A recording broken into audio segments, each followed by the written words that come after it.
ಖಾಲಿ ನಿವೇಶನಕ್ಕೂ ಕಸದ ಸೆಸ್ ಹಾಕೋದಕ್ಕೆ ಬಿಬಿಎಂಪಿ ಅಧಿಕಾರಿಗಳು ಸಜ್ಜಾಗ್ಬಿಟ್ಟಿದ್ದಾರೆ.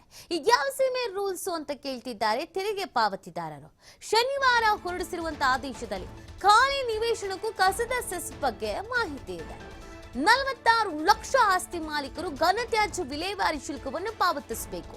ಈ ಮುಖಾಂತರವಾಗಿ ಪಾಲಿಕೆಗೆ 600 ರಿಂದ 750 ಕೋಟಿ ರೂಪಾಯಿ ಸಂಗ್ರಹ ಆಗತ್ತೆ.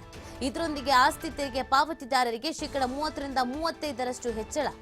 ವಸತಿಯೇತರ ಕಟ್ಟಡ, ವಾಣಿಜ್ಯ, ಹೋಟೆಲ್, ಲಾಡ್ಜು, ತಾರಾ ಹೋಟೆಲ್ಗಳ ಮೇಲೆ ಕಸದ ಸೆಸ್ ಹಾಕಲಾಗ್ತಾ ಇತ್ತು. ಆದ್ರೆ ಇದೀಗ ಜನಸಾಮಾನ್ಯರಿಗೂ ಈ ಸೆಸ್ ಹಾಕಿರೋದು ಹೊರೆ ಬಿದ್ದಂತಾಗಿದೆ. ಈಗ ಆಲ್ರೆಡಿ ಎಲ್ಲರೂ ರೇಟ್ ಜಾಸ್ತಿ ಮಾಡಿದ್ದಾರೆ, ಅದಕ್ಕೆ ಹಿಡಿಶಾಪ ಹಾಕಲಾಗ್ತಿದೆ. ಈಗ ಕಸದ ಮೇಲಿನ ಸೆಸ್ ಮೊದಲಿಗೆಲ್ಲ ದೊಡ್ಡ ಈ ಹೋಟೆಲು, ವಾಣಿಜ್ಯ ಕಟ್ಟಡ ಈ ತರದಕ್ಕೆಲ್ಲ ಸೆಸ್ ಹಾಕಲಾಗ್ತಾ ಇತ್ತು. ಈಗ ಪರ್ಸನಲ್ ಆಗಿ ಜನಸಾಮಾನ್ಯರಿಗೂ ಕೂಡ ಈ ಸೆಸ್ ಅನ್ನ ಹಾಕಿರೋದು ನಿಜವಾಗ್ಲೂ ಅದು ಹೊರೆ ಅಂತ ಅನ್ಸುತ್ತೆ. ಖಾಲಿ ನಿವೇಶನಕ್ಕೂ ಕಸದ ಸೆಸ್ಸು ಅಂತ ಅಂದ್ರೆ ಹಿಂಗೆ ಅಂತ ಇದೀಗ ಪ್ರಶ್ನಿಸಲಾಗ್ತಾ ಇದೆ.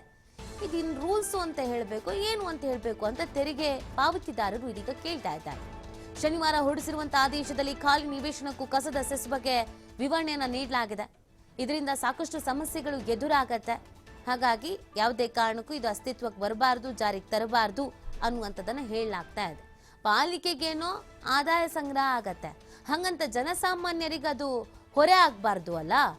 ಆ ಕಾರಣಕ್ಕಾಗಿ ಇದೀಗ ಸಾರ್ವಜನಿಕ ವಲಯದಲ್ಲಿ ಈ ವಿಚಾರಕ್ಕೆ ಸಂಬಂಧಪಟ್ಟಂತೆ ಸಾಕಷ್ಟು ರೀತಿಯಾದಂತ ಆಕ್ರೋಶ ವ್ಯಕ್ತವಾಗ್ತಾ ಇದೆ.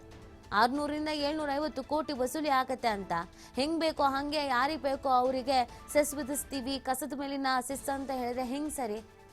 ಇದನ್ನ ಇದೀಗ ವಿರೋಧಿಸಲಾಗ್ತಾ ಇದೆ. ಇದಕ್ಕೆ ಸಂಬಂಧಪಟ್ಟಂತೆ ಬಿಬಿಎಂಪಿ ಅಧಿಕಾರಿಗಳು ಏನ್ ಸಬೂಬು ಕೊಡ್ತಾರೆ, ಯಾವ ರೀತಿಯಾಗಿ ಸಮರ್ಥಿಸ್ಕೊಳ್ತಾರೆ, ಏನು ಎತ್ತ ಅನ್ನೋದನ್ನ ನೋಡ್ಬೇಕಿದೆ.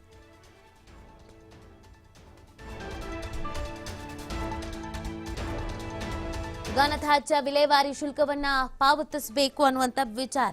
ಮೊದಲಿಗೆ ಈ ದೊಡ್ಡ ಬಿಲ್ಡಿಂಗ್ಗಳು, ವಾಣಿಜ್ಯ ಕಟ್ಟಡಗಳು, ಹೋಟೆಲ್ಗಳು ಈ ಥರದಕ್ಕೆಲ್ಲ ವಿಧಿಸ್ತಾ ಇದ್ರು ಫೈನ್. ಅಲ್ಲಾದ್ರೆ ಒಂದು ಲೆಕ್ಕ. ಜನಸಾಮಾನ್ಯರಿಗೂ ಅಂತಂದ್ರೆ ಇದ್ಯಾವ ಸೀಮೆ ಲೆಕ್ಕ, ಯಾಕೆ ಕಟ್ಟಬೇಕು ಅನ್ನೋದನ್ನ ಸಾರ್ವಜನಿಕರು ಇದೀಗ ಪ್ರಶ್ನಿಸ್ತಾ ಇರೋದು.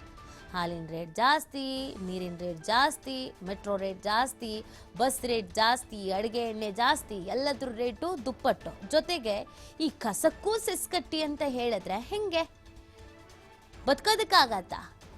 ಖಾಲಿ ನಿವೇಶನಕ್ಕೂ ಕಸದ ಸೆಸ್ಸು ಅಂತ ಅಂದ್ರೆ ಇದನ್ನ ರೂಲ್ಸು ಅಂತ ಹೇಳ್ಬೇಕೇನ್ ಬೇಕಾಬಿಟ್ಟಿ ಮಾಡ್ತಾ ಇರೋದಾ?